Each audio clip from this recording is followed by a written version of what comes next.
Naše vinárstvo sa dá povedať je malé vinárstvo, prakticky butikové hobby vinárstvo. Starý otec bol tým motorom, hráčom vo vinohradoch.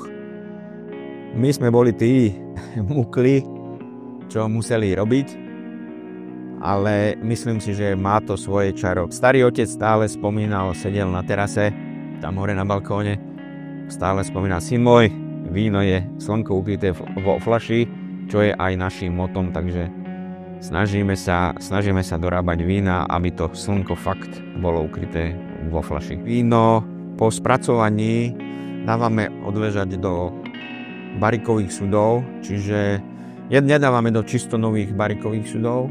Niektorým klientom vadia tie vysoké barikové tóny, vysoké barikové chute, drevené chute.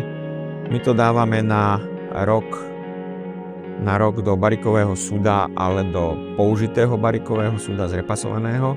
Samotná nitriansky región si myslím, že je zaujímavý pre turistov z hľadiska, že tu máme Nitriansky hrad, je tu pyramída Zobor, kde si môžu spraviť fakultatívne výlety. Teraz obnovili a rozšírili feraty na Zobory. Pre mňa vinárstvo je relax.